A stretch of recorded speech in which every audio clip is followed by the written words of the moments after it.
Hello and welcome to day 2 of Fringe in a Week. Today we're going to be bringing you some of our mood board inspirations. How exciting. So Lucy, chat to us a little bit about what a mood board is and sort of what we do when we start with a project and why we bring mood boards into sort of the creation of a show.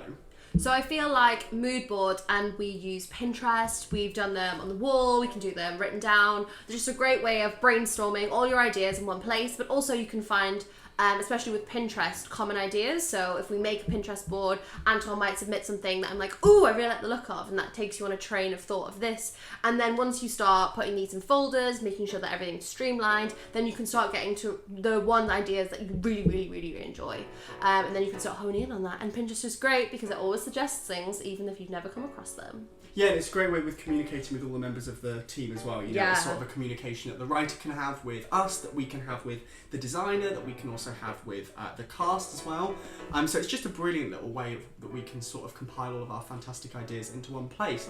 So we're going to take you on a little tour of our Adeline Pinterest board. So let's start and have a look at sort of the images, I guess. As you can probably see already from our board, it's very pastel. Very pastel. Do you want to explain that reason, Luce? So basically, from our inspiration video that is coming out soon in the week, hopefully, you will see that we are very inspired by the Fear or Sex Education and things like La La Land, and they really bring out pastel colours because I think it's such a way to describe the 21st century. We're very obsessed with aesthetics, and so pastels obviously is a go-to one. So there's quite a lot of cardboard that we have on here. I think one thing that we really wanted to kind of explore with the piece is that everything seems very sort of fake and manufactured, and that nothing really is of much value in Adeline's life, or the things around her don't have that much value. So as you can see sort of on our Pinterest board, we're really interested in like these TVs that we have here that are all made out of cardboard, and I think that was sort of one of the inspirations that we were going to bring forth to the designer when we eventually talked about what our staging and the set was going to look like. And also eco-friendly, so we've been saving cardboard boxes for the past year, and we'll be saving them all the way through Edinburgh Fringe and trying to do our most eco-friendly theatre. So let's chat about the costumes. These are very snazzy costumes. I think I would probably be caught wearing these around London town.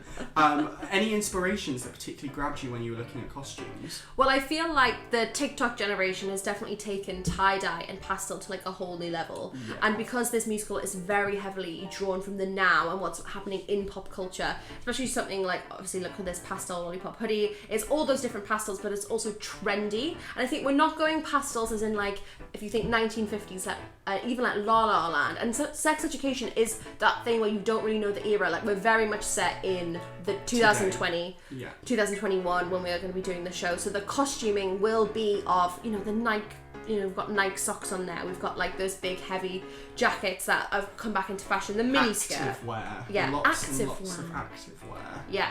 And I think we wanted that to really sort of contrast with Adeline's character moving forward. So as you can see, we've obviously got the kind of very pristine pastel colours. Yeah. However, then we've got these sort of dirtier, earthy colours that we were thinking that Adeline could sort of have more scattered throughout her costume. As she's sort of a character that doesn't really subscribe to that lifestyle and sort of feels uncomfortable. I guess probably one of the best pieces of inspiration is Maeve from Sex Education, who we all know very well.